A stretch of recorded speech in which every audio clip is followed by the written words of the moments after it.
A Child's History of the World by Virgil M. Hillyer, Chapter 3. Fire, fire, fire. The first things are usually the most interesting. The first baby, the first tooth, the first step, the first word, the first spanking. This book will be chiefly the story of first things. Those that came second or third or fourth or fifth you can read about and study later. Primitive people did not at first know what fire was. They had no matches nor any way of making a light or fire. They had no light at night. They had no fire to warm themselves by. They had no fire with which to cook their food. Somewhere and sometime, we do not know exactly when or how they found out how to make and use fire. If you rub your hands together rapidly, they become warm. Try it. If you rub them together still more rapidly, they become hot. If you rub two sticks together rapidly, they become warm. If you rub them together still more rapidly, they become hot.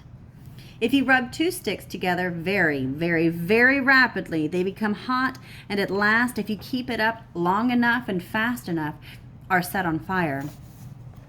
Native Americans and Boy Scouts and Girl Scouts do this and make a fire by twisting one stick against another.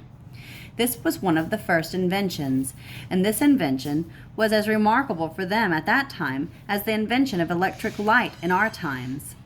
People of the Stone Age had hair and beards that were never cut because they had nothing to cut them with, even had they wanted them short, which they probably didn't.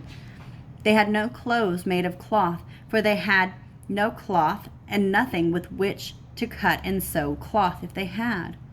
They had no saws to cut boards, no hammers or nails to fasten them together to make houses or furniture. They had no forks nor spoons, no pots nor pans, no buckets nor shovels, no needles nor pins. The people of the Stone Age had never seen or heard of such a thing as iron or steel or tin or brass or anything made of these metals.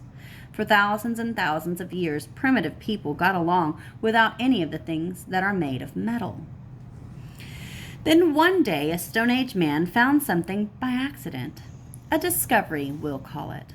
He was making a fire, and a fire, which is to us as such a common everyday thing, was still to him very wonderful.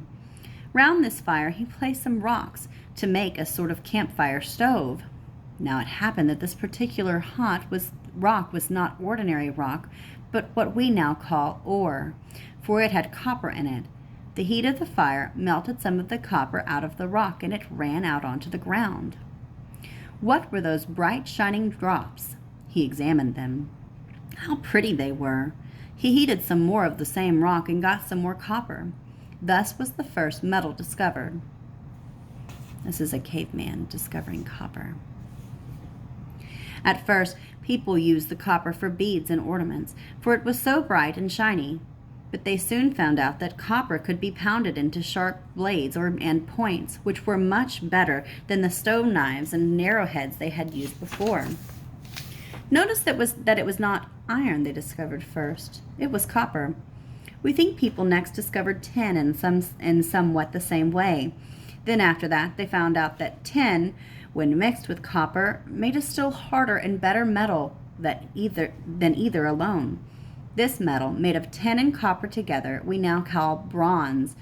And for 2,000 or 3,000 years, people made their tools and weapons out of bronze.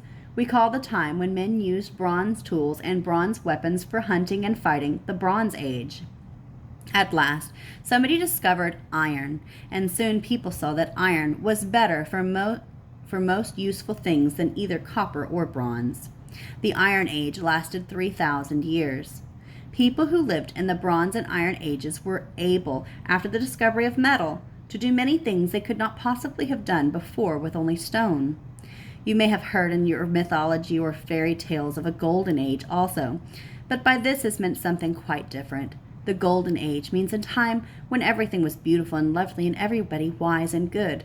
There have been times in the world's history which have been called golden age for this reason, but I'm afraid there never has really been a golden age, only in fairy tales.